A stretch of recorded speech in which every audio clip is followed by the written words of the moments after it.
This week in the Southern Discourse Kitchen, we're cooking up this super dreamy, very easy carrot souffle. I am super excited to share this special recipe with you guys today. We did it a while ago, but it's one of those dishes that once you've had it, it's just so good and it never gets old. Okay, so I know you said this one's special, but I just don't know about this one. Okay, so I get it, because the first time I heard it, it's like, I don't know, but 3 things, all right? So souffle, this is not a souffle that's gonna take you like 3 years in a French kitchen to get it just right. It's more souffle in texture than that giant rise that everybody talks about. Secondly, what's it gonna taste like?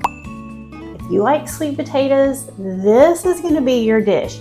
You might even like it better than sweet potato casserole with the pecan topping. And then third one, if it's gonna be sweet, is it a dessert? Is it a side dish? It can be either or. I promise you, this dish is gonna be your favorite go-to, hands down. So enough about that, let's jump right into these ingredients.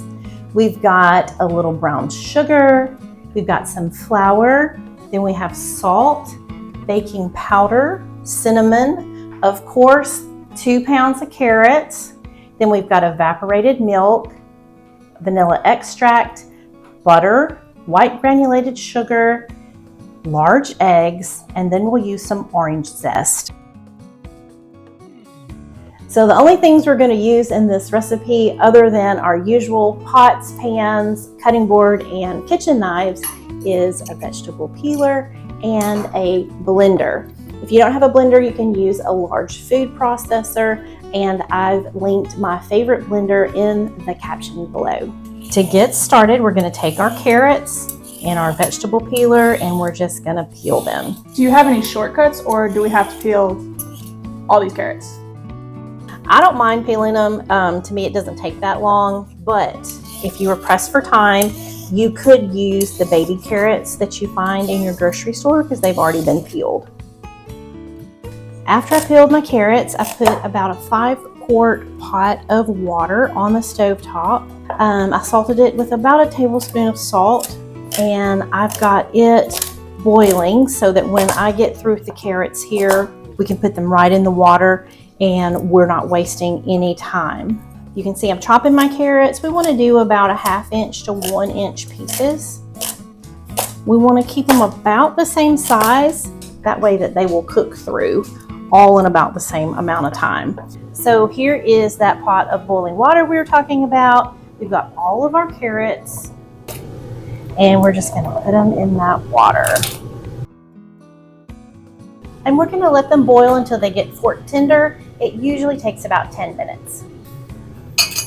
All right, so it's been 10 minutes. So we're just gonna take one of our larger carrots. We're gonna put it over here. We're gonna make sure that it's done. We're going to take these to the sink and drain them in a colander, and then we'll be ready for our next step. So the peeling and chopping and boiling of the carrots is the most difficult part of the recipe. It's probably going to take you about 15 minutes tops. Now it's time for the blender. So we've got our carrots in there, and the only thing left to do is add all of the rest of the ingredients. If you want to add a little nutmeg, I've got some readers that love to add some nutmeg. Just put a pinch in there. Now the brown sugar's got a lot of moisture in it. It's going to give us a rich caramelly flavor, so that's why it's added.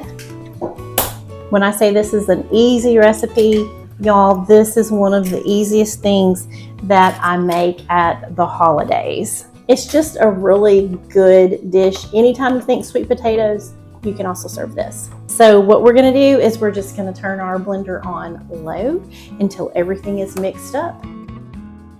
All right, everything is nice and blended. I've got a little bit of flour right here. If you run into that, just take your spatula and run it around the edges of your blender. We wanna make sure all of the flour and the baking powder and those ingredients are mixed in, because they are gonna help to give our souffle its body. Now, earlier you said something about evaporated milk. Is there any way you can use like whole milk instead? Yeah, so evaporated milk, I get a lot of questions about that, and whole milk or other milk products aren't a good substitute. Evaporated milk is concentrated, like all of the water has been evaporated out. That's how it gets its name. And so you get a very concentrated milk product.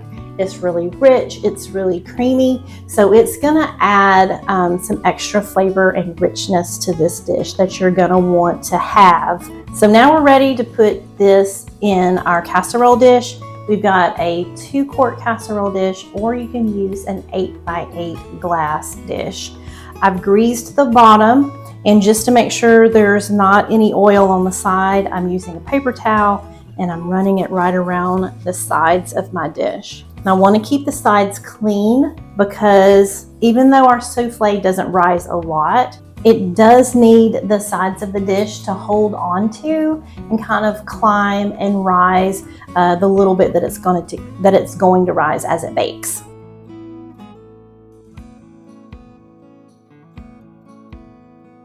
Okay, so I am going to use my spatula to make sure that we get all of these carrots out of the blender. This dish is so good, I don't want to miss one little bite. All right, so we are ready for the oven. We've had our oven preheating at 350 degrees Fahrenheit, and we're going to pop it in there and we're going to let it bake for about 45 minutes. So we've taken our souffle from the oven and we let it bake the whole 45 minutes.